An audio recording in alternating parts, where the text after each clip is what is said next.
Hello, everyone. Welcome to the webinar today.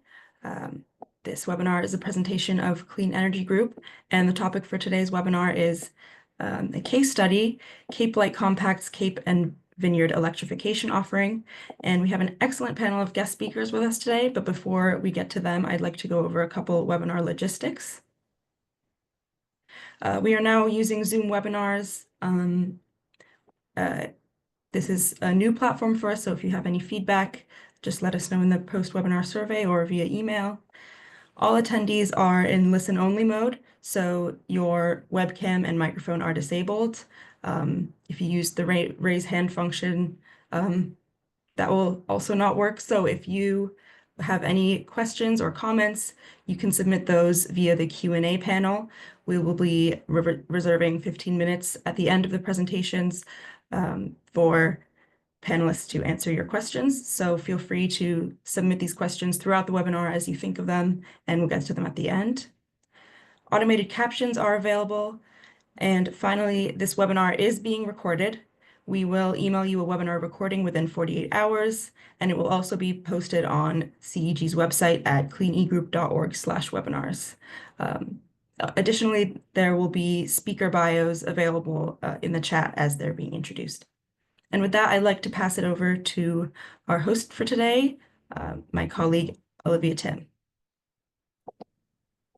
Lorraine, and welcome everyone to this webinar. So Clean Energy Group is a national nonprofit advocacy organization working to advance a transition to affordable, reliable, clean energy for all through our technical, economic, and policy solutions. Next slide, please. The topic of today's webinar features a recent Clean Energy Group report on the subject of Cape Light Compact's Cape and Vineyard Electrification Offering program, which the report can be found in our resource library as well as linked in the description to this webinar. And I think the link is on the screen here as well if you're interested in checking that out. So a little background before we get started. Cape Light Compact is a municipal energy services aggregator that serves Cape Cod and Martha's Vineyard in Massachusetts. And the subject of the webinar is their Cape and Vineyard Electrification Offering, which is a program that promotes whole home decarbonization and electrification, and it serves primarily low and moderate income households. The program aims to expand access to clean energy technologies and is unique in that it combines solar, storage, and heat pumps, and specifically targets households that rely on fossil fuel heating systems. The Cape and Vineyard Electrification Offering is also the only offering within the umbrella of connected solutions that provides support for low-income participants. And Clean Energy Group has been pretty interested in looking at this model for a while and the ways in which it could be adopted potentially by other parts of the state or region. So we're fortunate today to have staff from Cape Light Compact with us, both of whom were editors and contributors to this report. So next slide, I'd like to welcome Stephen McCloskey, who is an energy efficiency analyst with Cape Light Compact, and Miranda Skinner, a strategy and regulatory analyst with Cape Light Compact. So after their presentations, we'll take all of the questions that we have time for. Like Zareen mentioned, please put your questions into the chat as they come up, and we'll get to as many as we're able to, and apologies in advance if we're not able to get to yours. We will be ending today around 2. So with that, I'll hand things over to our first presenter, Stephen McCloskey. Awesome. Thank you, Olivia. And good afternoon, everyone. Thanks for allowing us the opportunity to present on the Cape and Vineyard Electrification Offering. I'm going to go ahead and share my screen real quick.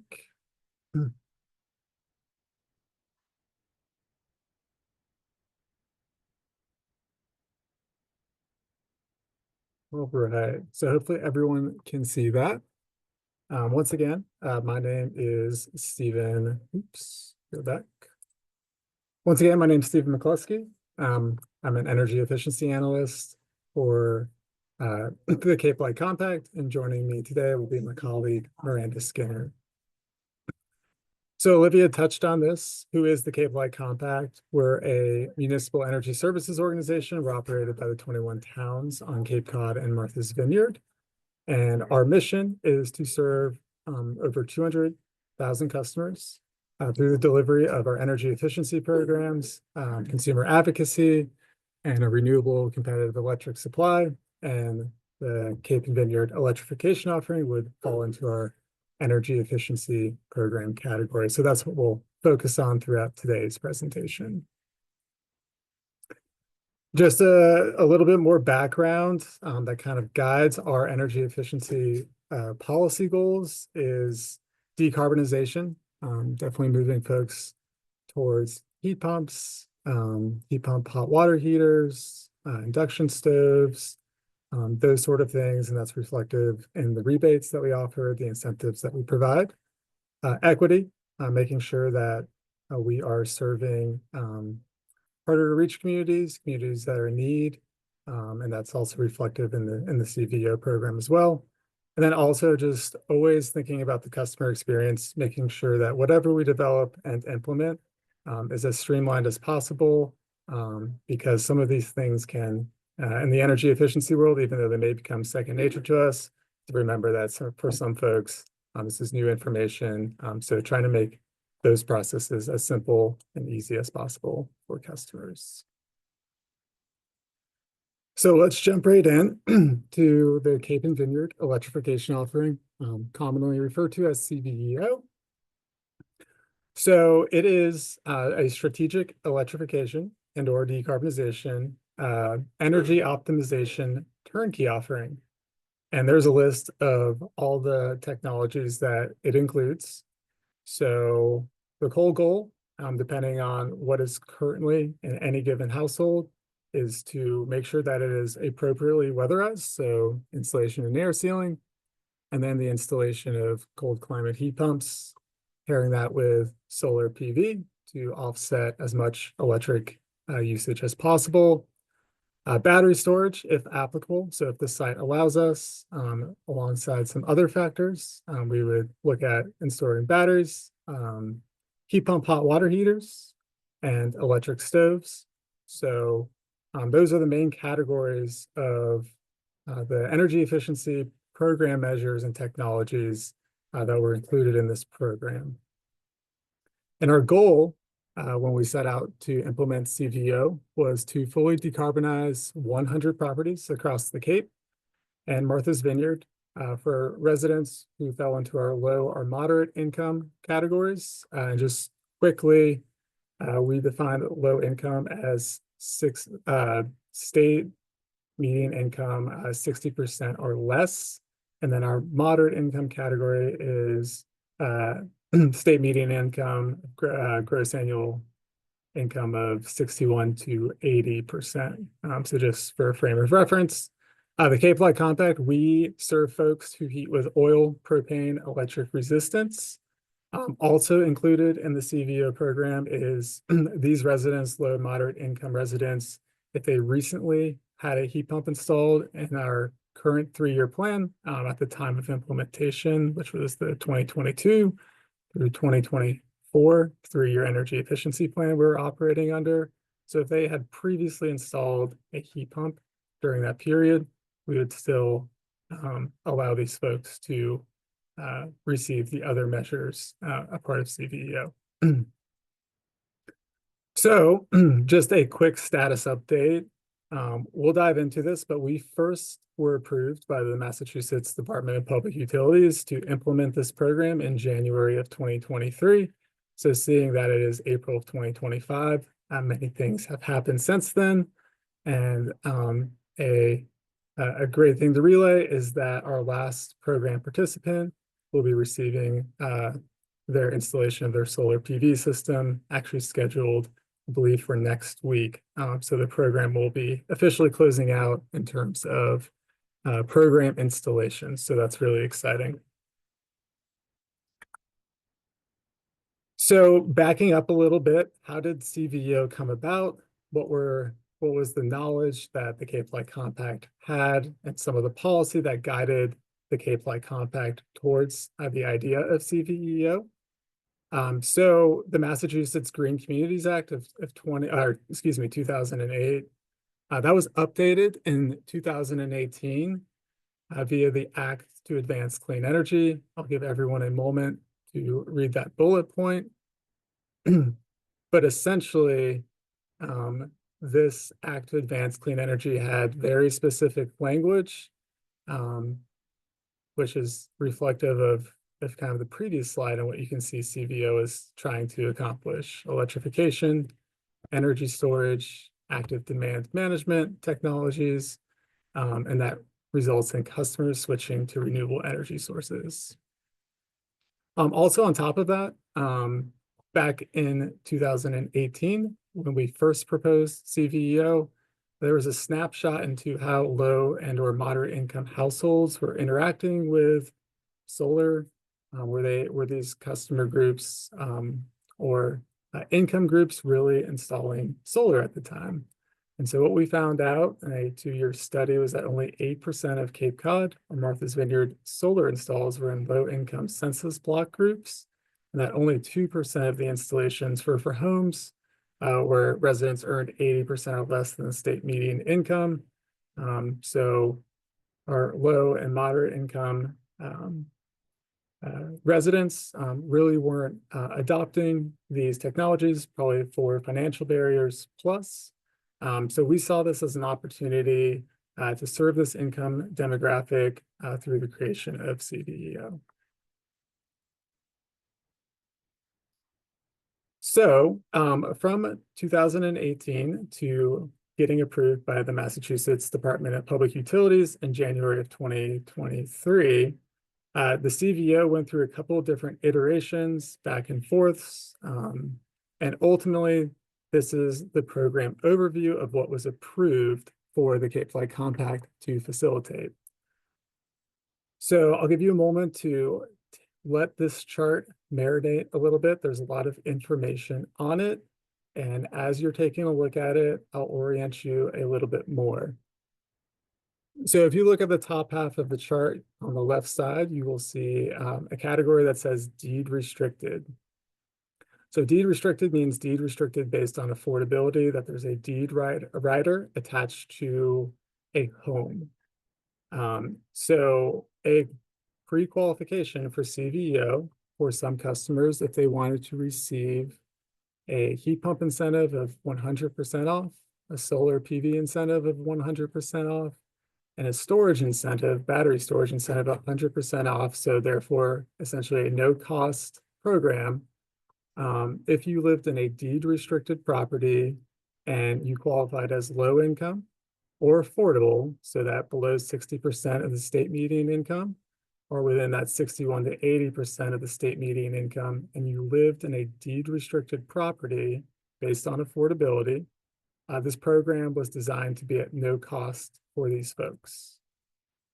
And so, as we set out and structured this program, we anticipated that we would have 50 low-income, deed-restricted participants. And then we assumed that we would have 30 moderate/affordable deed-restricted participants. And those participants, as I mentioned, would receive all the program technologies at no cost. Now, there's a second category of participation in the CVEO program, and those are for our moderate income, 61 to 80% participants who live in non-deed restricted properties. So if these folks or folks fell into this category, which we anticipated 20, there would be a copay associated with the program.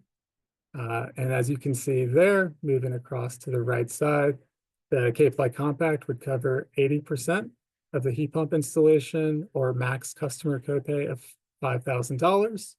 And that could be financed, that $5,000, or what the copay was for the heat pump with the Mass Save Heat Loan. So that's a 0% financing loan that a customer could have access to. And then for the solar, we provided a $15,000 incentive. So the remaining balance would be on these participants to finance. Once again, they could finance the remaining balance with the heat loan, and the same thing for battery storage. We didn't have any incentive for battery storage, but we did offer the financing with the heat loan. So all in all, that gets us to 100 customers program participants in CVO. So this is what was approved, and this is what we moved forward, given this program overview. All right. So as mentioned, CVO was approved by the Massachusetts Department of Public Utilities in 2023, January of 2023. So it took us a little bit of time and planning to get it up and running so that we could actually visit participants and start conducting the site assessments and the program installations. So for the first 6 months of 2023, you can take a look here at different things that the Cape Light Compact was doing.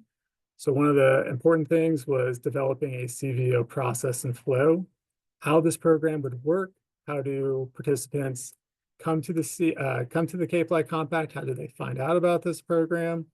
Once we send a customer over to our lead vendor, which we'll talk about, to get the home energy assessment, what does that process look like? So all those different touch points, mapping out, making sure it made sense. We also needed to get some legal T's and C's up and running. So our customer participation agreements. We needed to onboard our lead vendor to provide the turnkey services component of the CVO program, as well as reach out to our contractor community across the board and have them get signed on to the CVO program as well. Once all that was in order, we wanted to market the CVO program. And so we thought a great place to start would be informing our local housing authorities across the Cape Cod, and Martha's Vineyard about this program, and also just developed flyers for these organizations to send out to targeted participants that we felt would qualify for the program. So we definitely leaned on our local housing authorities, excuse me, to help spread, help inform customers and residents about this offering and generate some initial interest. We also created a webpage that was hosted on the Cape Light Compact's website. There was an embedded form, so if someone came across our website, they could come and learn about the CVO program, fill out a form, and then I would reach out and discuss some more details, see if they would actually qualify, and then go from there. And you know, with all of what was being done, we also kind of built up a backlog of customers who were interested, but then also, right, part of the CVO program was the income component. So if we didn't have income information on an interested resident, we would send them an income application, and they could fill that out, and we could kind of get that process started. So once we were ready to implement in the field, we had fully verified customers as well. And as mentioned, to facilitate our turnkey approach to this program so that everything was managed, the burden of getting contractors or make quotes for any particular program technology, so that did not fall on any one of our participants. We made that the job of our lead vendor to facilitate all of those interactions for CVO. And you can see here the different responsibilities of our lead vendor through our turnkey model. So our lead vendor was went out, did the initial site assessments to determine if a property was a good fit for CVO, if there were any barriers that needed to be addressed, and have some initial conversations with customers. They also served as our main point of contact for residents. So after enrolling with the Cape Light Compact, having a conversation with myself, our lead vendor became the main point of contact for residents throughout their CVO journey. And all the heat pump contractors, the solar contractors, and our battery installers were subcontracted to our lead vendor. So our lead vendor was coordinating site visits and gathering quotes and all of that good stuff on behalf of the program. And at the end of the day, our lead vendor would send us back the project proposals for us to review and approve, ask questions, have a back and forth. So gathering all that information, and pretty self-explanatory. They were kind of managing the ins and outs and communicating those back with the Cape Flight Compact. All right. So just to give you an idea of the CVO flow, how it worked in theory, this might not be the flow for every single participant, but ideally this kind of gives you an idea of the flow. So first step, participant reaches out to the Cape Flight Compact, says they're interested. We tell them some more details about the program. If we already don't have income information for the customer, we go through that process. And once we have the initial qualifications all worked out, they are sent over to our lead vendor to conduct that initial site assessment. At that initial site assessment, they're scoping for weatherization work. They're taking measurements for heat pump designs, noting any barriers, all those things. At the same time, our lead vendor would be sending the property details over to our solar contractors for a conceptual solar assessment to see if there's any solar barriers that might have been in the way, so tree cover, things like that, to make sure that we knew about those up front, and then 2-3 weeks down the road, we didn't run into a barrier that we could have found out about earlier in the process. So after that initial site assessment and conceptual solar assessment, our lead vendor would put together a heat load calculation and a design, and we would they would relay that over to our heat pump contractors that were working on the program to conduct a site assessment, make any adjustments, come up with a quote, those sort of things. And then weatherization work would happen if applicable. If a household needed weatherization work, we would schedule that, have an installation contractor come and do that work. And then, for some of these properties, depending on, once again, their current status, some would require an electric panel upgrade. So that might be the next thing that happens within the flow here. And then the solar contractor would actually take a site visit, make sure everything was in order, do a little bit more of a roof inspection to make sure the roof was in good shape. And then the heat pump install would follow, and then followed by the solar PV and battery install. So we'll touch base again on this a little bit later in the presentation. But this is starting to allude to that there is many different customer touch points throughout this journey, and it's not all happens in one fell swoop, all within one day. This happens over the course of months and many different visits. So I think that's kind of something important to remember as well. And like I said, we'll touch base more on that later in the presentation. All right, so some real numbers of the program. So this is our customer funnel. So we had 184 Cape Cod and Martha's Vineyard residents reach out to the Cape Flight Compact expressing interest in the program. And if you make your way down the funnel, you'll see enrolled in CVO. So out of those 184 residents who first reached out, we were able to enroll 90 of those residents into the CVO program, which means enrolled in CVO means they were moved to our lead vendor to receive an initial site assessment. Now, if you look to the right side of the slide, you'll see 4 bullet points, and these were the reasons why customers who were interested maybe didn't get enrolled into the CVO program. One of the main reasons was a lot of natural gas residents. If you remember earlier in the presentation, the Cape Flight Compact, we only serve oil, propane, electric resistance customers. We are not currently mandated to serve natural gas, so that was an immediate disqualification. As mentioned earlier too, folks who wanted to participate in the CVO program did need to provide income information to initially qualify. So we had a lot of people reach out that were not, that we didn't have income verification or income information on file for.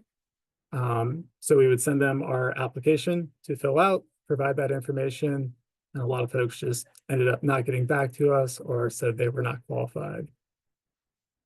We had also folks reach out, already had solar, we're just looking for heat pumps or something else. And that was kind of a non-starter for us, that the installation of solar was a part of every CVO participant. So if you already had solar installed, that would kind of disqualify you from the start. And another big one too was a lot of customers expressed that they wanted to keep their current HVAC system in place. And we'll touch base on that a little bit more. There's a couple different reasons for that. But that also brings up that one of the big program requirements of CVO was the full removal of your current fossil fuel heating system or electric baseboard heating system. So to participate in CVO, you have your cold climate heat pumps installed. It did require the removal / decommissioning of your old system. So some folks, that acted as a deterrent at the top of the funnel for them to decide to not pursue the program further. All right. So of those 90 participants who were enrolled, received a site assessment, we approved 64. So that means we received a project proposal, the Cape Light Compact reviewed it with our lead vendor, and ultimately we approved the project for the customer to move forward with. So the customer would need to sign their participation agreement to move forward. So we approved 64. So some of the reasons here from that 90 to 64 drop was there were site feasibility issues that just didn't allow us to move forward with. Once again, there's a cost component to CVO for that one customer category. So if the home was not deed restricted, there was a cost. So some folks, once they found out about that cost, decided to opt out at this point. And once again, some folks, after getting the initial site assessment, learning a little bit more about the program, expressed that they still wanted to keep their current HVAC system. So those were some of the top reasons of why we approved 64, but had 90 enrolled. Now, of those 64 that the Cape Light Compact approved, we ended up with 55 participants signing their contracts and installations moving forward. And once again, a repeating theme here for some customers, there's the cost was a big barrier, and then once again we heard that they didn't want to give up their current HVAC system as part of this program.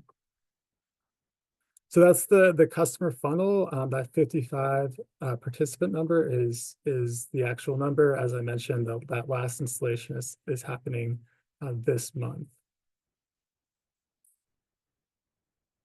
All right, so our participant overview.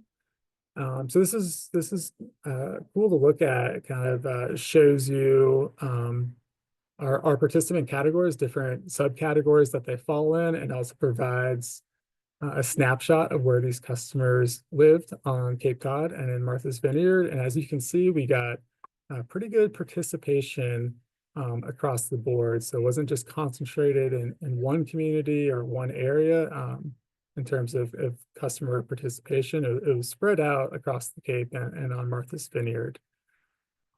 And at the end of the day, we had 39 income eligible participants, 16 that fell into that 61 to 80% range, 34 folks on the Cape, 21 on Martha's Vineyard, 39 owners, and we had 16 renters that had an income restriction in place for those rental properties. So as mentioned, there's 21 towns on the Cape and Martha's Vineyard, and we had participation in 16 towns. To just kind of give you some perspective there. All right. So some customer insights. I think this is a really important slide. These are kind of things that we noticed the Cape Light Compact and facilitating the program, having conversations with the customers, with our lead vendors. So as noted on the previous slide, cost considerations for folks who lived in non-deed restricted properties. was definitely a reason for folks to drop out of the program along the way. We encourage people to get the initial site assessment, see what their copay would be. And so that's where we found that a lot of people would drop out of the program or decide not to move forward, was after getting the initial site assessment, understanding what their copay would be. But to note, if there was weatherization work or things like that that our normal energy efficiency programs would offer, we'd still serve the customer with what we could. It would just be the heat pumps and solar component that wouldn't be a part of what we would offer. So cost considerations, definitely a big barrier in a customer decision-making process. And I alluded to this earlier too. So timing of prior HVAC installation and then the HVAC removal requirements. So as mentioned, part of the requirement, or one of the things we would tell participants up front, the CVO program required the removal, fully displacement of the current fossil fuel or electric baseboard system. So some of the customers or interested participants that reached out to the Cape Light Compact initially within the last year may have just had a high efficient, propane heating system installed, and they really liked it. So could it be a timing thing of when participants or interested residents reached out, right? If they previously or recently had their HVAC system installed, that seemed to kind of be a barrier as well, because they may have also had an expense with getting that installed, and now saying that you would have to remove that as part of the program, definitely impacted some customers' decisions. Right. So some additional program insights that I think are important to note. I'll put up here that not all properties that enter the program are, quote, CVEO ready. And essentially what that means is there were a lot of barriers depending on the property that needed to be cleared for all the program technologies to be installed. So we kind of put those in the three categories. So pre-weatherization barriers. So that would be like a mold issue or vermiculite. We saw that in this program. Some customers, some participants had those barriers that needed to be cleared. Pre-electrification barrier would be the combination of an electric panel upgrade and or underground utilities, and that needed to be upgraded as well. And then a solar barrier. So could be the condition of the roof. It could be shading issues, things like that. So as the previous slide mentioned, we had 55 total participants, but 34 of those 55 participants had one or more of these three barrier categories associated with their property. So just something to keep in mind, and one thing that we learned as a big takeaway from facilitating this program. And then I also put down here program timeline and expectations. So multiple touch points are required by the lead vendor and the contractors to install all the program technologies. And this happens over a period of time, put 3 to 6 months here. So, starting out as we're getting our footing, as contractors were kind of getting up to speed with the program. It might be on the later end of this time frame. And then once we kind of found our footing and got into a good groove, it'd be more towards that 3-month period. But regardless of, if it took three or 6 months to kind of get everything installed from start to finish, on average, contractors or lead vendor were on site in these participants' homes somewhere between 19 to 28 working days. So that was, inclusive of like the initial site assessment, the installations, the commissioning, and the inspection. So, it's something to think about and consider. And, I think our lead vendor did a good job informing our participants of this expectation. So As mentioned, doesn't happen in one fell swoop. It's multiple visits over, multiple weeks to get everything installed and get a customer from point A to point B here. And I also put the project timeline is dependent on contractor availability, right? A lot of contractors signed on to work on CVO, but they also have business outside of CVO. So trying to make sure everything flows smoothly, and that with consideration to installing program technologies in a cohesive timeline versus having one thing installed, 4 months before the next thing could get installed. So there's a little bit of timing consideration working with all the contractors as well. So just things we wanted to point out that we found out through our implementation of this program. Really cool pictures to show. So these are pictures reflective of the different program technologies through CVO, real participant homes here. So you can see the solar panels, the heat pump condensers there, a battery installation going on. Some additional pictures. We did one ground mounted system, as you can kind of see in the background there. That roof slope wasn't conducive to putting many panels on the top. So the idea here was that to provide this household with the max benefit to do a ground mounted system. So kind of cool to see that. And then just some additional pictures here. And this last slide before I turn it over to Miranda is pretty cool. We had some deed restricted properties within a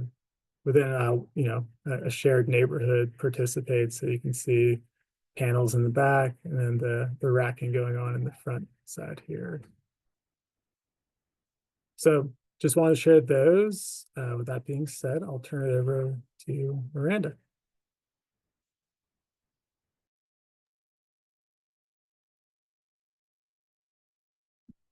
Thanks. Next, I'm going to go into the CVO evaluation. So part of the DPU order, which approved CVO, also required that we performed an evaluation to document the benefits and provide insight on the scalability of CVO as a statewide offer. So this evaluation is being performed by a third-party contractor, and we started the scoping and planning of it back in August of 2023. Initially, we had a budget of $200,000, but during the scoping process, it became apparent that that was too small. So we submitted a supplemental evaluation budget request to the DPU, which was approved, bringing our total budget to $300,000. The final report will be submitted to the Massachusetts DPU by August 1st of 2025 as part of our 2022 to 2024 term year report. All right, next slide. So the evaluation can be broken into two different parts. There's the process evaluation and then the impact evaluation. The process evaluation focuses on program processes and customer experiences, and it looks at things like how the program operates, the delivery, design, successes, failures, and areas of improvement. This part of the evaluation is performed using surveys and interviews. The other part is the impact evaluation, which is a much more quantitative approach. Here, we're looking at the non-energy benefits, which measures benefits such as changes in operation and maintenance, comfort, productivity, and health. And then we're also looking at bill impacts through a bill analysis and telemetry data. So here it's looking at how a customer's energy usage has changed from before to after CVO, and then also how their monthly bills have changed. Next slide. Okay, so there's a lot of research questions to go through, just because we're covering so many different things in this evaluation. But first is the program processes. So these questions are, what was the intended program delivery process? What are the roles? Who are the program actors? What are their interactions? And over what time frame? What actually happened and how is the program delivered? What were the unanticipated challenges / barriers to program delivery? How might these challenges/barriers be addressed? And what does the procurement of equipment and services and installation look like? And are there any potential concerns with scalability of specific equipment or processes? Next slide. So next is the participant experience and non-energy benefits questions. So here we're just looking at what were the primary motivations/barriers to participation and what has been the experience with the installed technologies. Next slide. And then finally, we have the telemetry and billing analysis questions. So these are, what is the change in energy consumption before and after participation in the offering? How have participant energy bills been impacted? How much excess solar PV generation is exported to the distribution system? And what is the savings for the package of installed measures? Next slide. And then, so we're in the data analysis phase, which is really exciting. So far, we've fielded the participant enrollment survey, program management interviews, and the installer and appliance retailer interviews. And so now it's just collecting all of the data and analyzing it for bill impacts and the non-energy benefits. And then finally, I have some evaluation results, which I can share. So these are from the participant enrollment survey. So one of the findings was that a majority of respondents had a positive experience in the enrollment process of CVO. They noted a high satisfaction with interactions with the various players. The only dissatisfaction expressed by some was the length of the process. And when asked more about areas for improvement, customers noted that having a defined timetable of the process and then also more explicit information on the requirement to remove fossil fuel heating system would have helped them through the process. Another finding is that solar panels and heat pumps were the most popular of the CVO technologies. And a majority of the respondents stated that this was due to wanting to be more environmentally friendly and save on their energy bills. All right, that's all I had on the evaluation. Awesome. Thank you so much, everyone. I'd love to invite everyone who would like to be participating in this Q&A session back on camera. So we've got Miranda and Stephen. And we're just going to jump into the questions because there are quite a few here that we've gotten in the chat. So thank you, everyone, for those questions. We also have with us today answering questions is Todd Olinsky-Paul, who's the Senior Project Director at Clean Energy States Alliance and Clean Energy Group. So one question, oh wait, and we also have Brianna Kane, welcome. Brianna is the Residential and Commercial Program Manager at Cape Light Compact. So one question that we got quite a few times was about the costs. So I'd like to start there. And if y'all could jump in and just kind of detail where did the money come from for this offering? And then also maybe if we could touch a little bit on the connected solutions component and different funding sources for the Cape Vineyard Electrification Offering. Yeah, I can speak to, so the part of the proposal for CVO, right, was there was a proposed budget and that would be collected through the Energy Efficiency Fund on everyone's electric bills, right, through our energy efficiency reconciling factor. And maybe Brianna can speak a little bit more to that. In terms of the actual cost endured by a customer category, right? Those folks who lived in non-deed restricted properties, the average, cost of solar PV that we saw through this program was around $29,000. So that's average. So if you go back to that customer category, we're offering a $15,000 incentive. So that would leave, $14,000 to be financed if the customer wanted to move forward with the program. As well as if there was a copay for the heat pump as well. So, the heat pumps as well, when we set our budget for what we thought was needed, we projected around like $25,000 per heat pump. It came in a little bit higher. Our average was about $33,500. I think a factor of that, number two, is Martha's Vineyard is an island, so there's some increased cost for installations over there. So those were kind of some quotes and reflective of the market. So those, you're a participant who lived in a non-deed restricted property, that was something that you had to consider as well. For connected solutions, so that's related to the enrollment of the batteries for folks who receive batteries in our program. And so for the connected solutions component of this, to help, the way that it was structured is if a customer received the battery at no cost, typically the way the Connected Solutions program would work is there would be an incentive paid out for every time that the battery is discharged during an active demand response event. But through the CVO program, the Cape Light Compact would, these customers would not receive that benefit because their battery install would happen at no cost, right? So it's being funded by ratepayers. So we figured that the incentive payout for those battery discharges, that'd be kind of an additional incentive beyond that installation happening at no cost. So that's kind of in a nutshell, and Brianna, feel free to add on if I missed any details there. I think you captured it, but if there's an additional, ask on how the program is funded, I think that might be something we could take offline. Great, thank you. So I want to ask a few questions that came up for folks about the kind of outreach and marketing. So maybe y'all could speak a little bit about both how customers were engaged in terms of getting people interested in the program, and then also as a follow-up, some questions about income verification. So who conducted that verification, and was there any documentation or proof of income needed for our customers? So kind of that customer experience.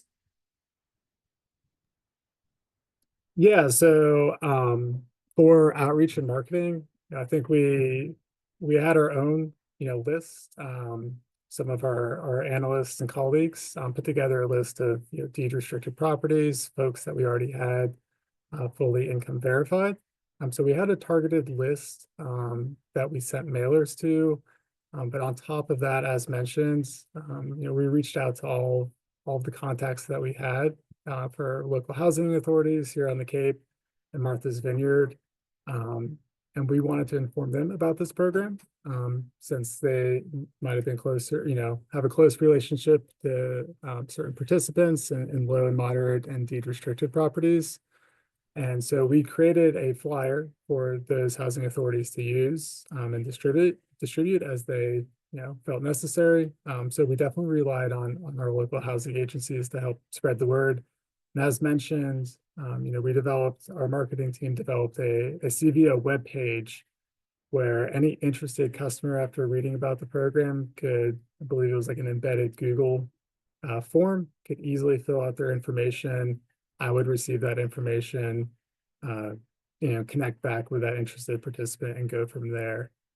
So those were, I think, kind of like our big efforts of, getting people interested in the program and have word spread from there. And then the second part of your question, so the Cape Light Compact through our, traditional normal energy efficiency programs, if you are interested in our income eligible program or moderate income program, we conduct income verification in-house. So there's an income verification application form that we email any interested participant. There are requirements, so there's certain documentation that they would need to send back, W-2, things like that for us to verify and then move them forward in the process. But that all happened in-house through Cape Light Compact. Great, thanks. And we did have someone ask about the term deed restricted. So how is that defined in the program? Yeah, so I think the simple answer is deed restricted based on affordability.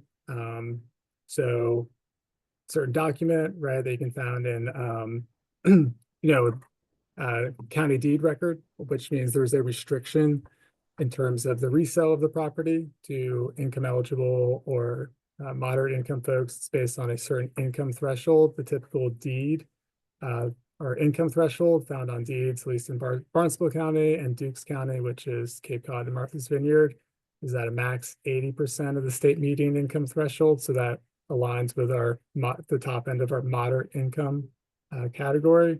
So they're at, proper documentation of a deed, affordable housing deed writer, I guess is a different way to phrase it. I just And want to maybe jump in to for a layer second. on, I'm sorry, go ahead, Brianna. maybe to layer on for that deed restriction, we see those where local housing authorities or community development partnerships are building housing or purchasing housing and want to make sure that it stays affordable. So there are lotteries that are held for someone to make a purchase of this affordable housing unit under standard market value rates. And per the component of the sale is that the deed restriction is put on place. We usually see deed restrictions lasting potentially about 30 years. If a customer who made that purchase needed to resell, they need to resell it at that deed restricted rate. So just a little bit of additional insight on how something becomes deed restricted. We didn't ask customers to place a deed restriction on their property because of the program. Yeah, that's what I wanted to emphasize. The CVEO is not restricting anybody's property deeds. There are programs like PACE, which some people may have heard of, where you can essentially finance clean energy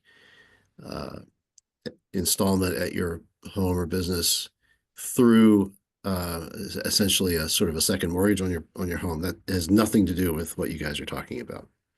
Correct? Just want to make that clear for everybody. Okay, thanks. And I'm just going to jump in here to layer on to what my staff has addressed. I'm Maggie Downey, the administrator of the Cape Light Compact. We focused on deed restricted properties because these are significant investments in decarbonizing our housing stock. And we wanted to make sure that it was actually the housing stock was benefiting. The last thing, I think we all need to be aware of the politics of this, of you investing, $40,000, $60,000 of ratepayer funds in a home, and somebody flips that home, especially given the high turnover in the type of area the Cape and Vineyard is. We wanted to make sure that that investment stayed with the home, not necessarily the homeowner. The energy burden was lowered for the occupant, but those investments stay, as long throughout the lifetime of each measure with the home. That was really important to the board as well. Thank you. We had another question about kind of just the demographic makeup of Cape Cod and Martha's Vineyard. So were there a substantial number of low-income census block groups in this area? Someone was thinking specifically about the percentage of installs possible relative to the number of people living on Cape Cod and in Martha's Vineyard.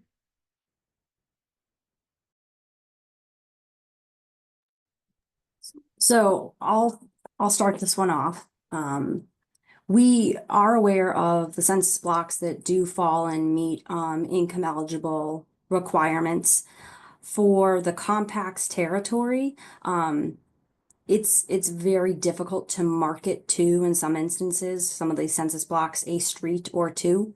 Over the years, we have seen a lot of changes happen to our housing stock and to the people who live here. We know that income eligible customers that have gone forward and taken the steps that income qualify them to be, like, for example, on a discount electric rate. But what we are really unsure of in the census block data even, is a little bit questionable at times, is that 61 to 80% of a customer who meets state or area median income. We don't have a really good handle on those stats. But in working with our, local housing authorities again, in some of the community action agencies, you know, we are seeing median home sale prices upwards of $1 million in 2023. And the, you know, average the average income that a household needs to earn to live here and stay here is significant. The household needs to earn over $300,000 to afford a home, you know, on Cape Cod specifically. So most of the median income that we're seeing in some of our towns is only about 86,000. So we, you know, for our year-round people who live and work on the Cape and Vineyard, trying to stay here is becoming harder and harder. And that was kind of the genesis of this program to move forward. But those are just some stats that we have on that. And happy to share more info if that didn't quite answer the full question. I think that was very helpful. Thank you. Another couple questions that came up about weatherization upgrades, both in was there and how much funding was set aside or estimated for additional upgrades such as new roofs or service upgrades to accommodate all of the, you know, electrification upgrades of the program. Yeah, any information on weatherization upgrades and how much of a barrier that was to participants? So just to clarify, when we talk about just weatherization, we're talking about like air sealing and insulation. So we, through our regular residential or low income residential energy efficiency programs, right? We already have a set budget. We plan in 3-year terms. So if there was weatherization work as part of the CVO program, right, there's already a budget kind of built into that. With regards to, for example, panel upgrades, things like that, you know, once again, that would be a project by project review, you know, understanding that that's the reality of electrification.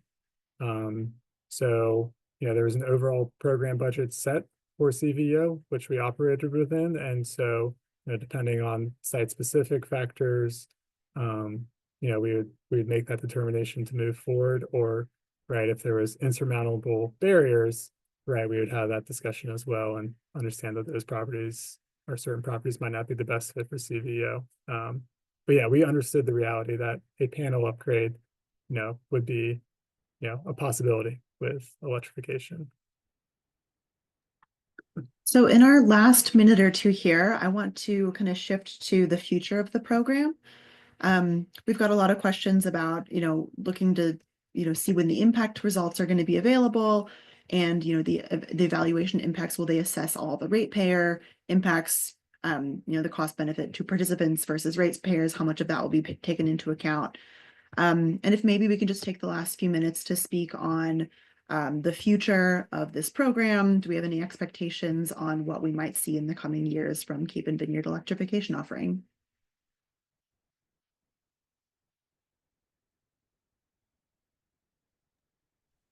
So I'm going to jump in here. So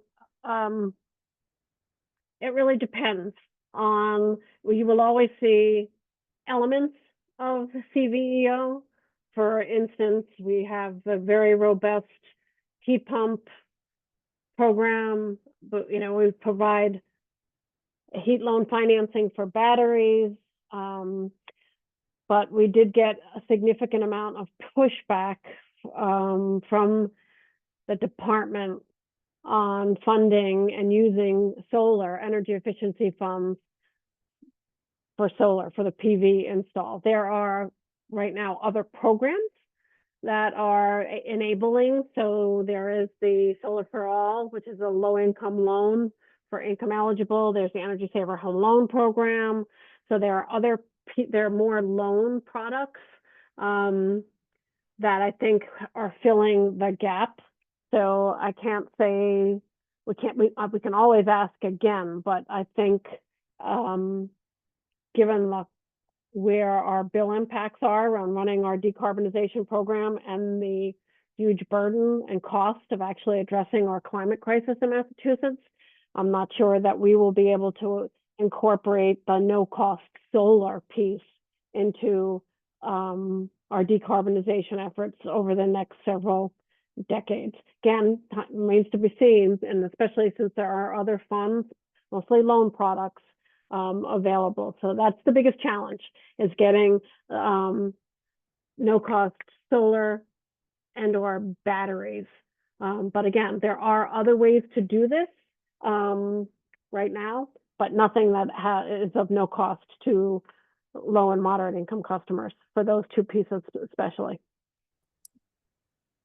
Right, and then we do want to maybe clarify that our income eligible program offering does provide support for pre-weatherization barriers, pre-electrification barriers, the weatherization work and heat pump upgrades when applicable, at no cost to the customer. And then in the newly filed 3-year energy efficiency plan, there is also an effort to look at serving those customers who fall within 61 to 80%, with a similar suite of offerings, with the weatherization, electrification, and the barriers. But to Maggie's point, the solar and battery are something that we're still waiting on. But that is why the evaluation work that Miranda and the team have been doing, we have to file that report. And so possibly maybe, who knows if it would be supported or not, moving forward in the next 3-year plan. There's potential, but they wanted to see the results from the work that was done during this pilot effort. All right, well, I know we'll all be looking for those results and be following this very closely as things develop with this program. And we're just about out of time for today. So thank you all to our panelists, and thank you for all of our participants today for all the great questions and for joining. And with that, I'll turn things back to Zareen.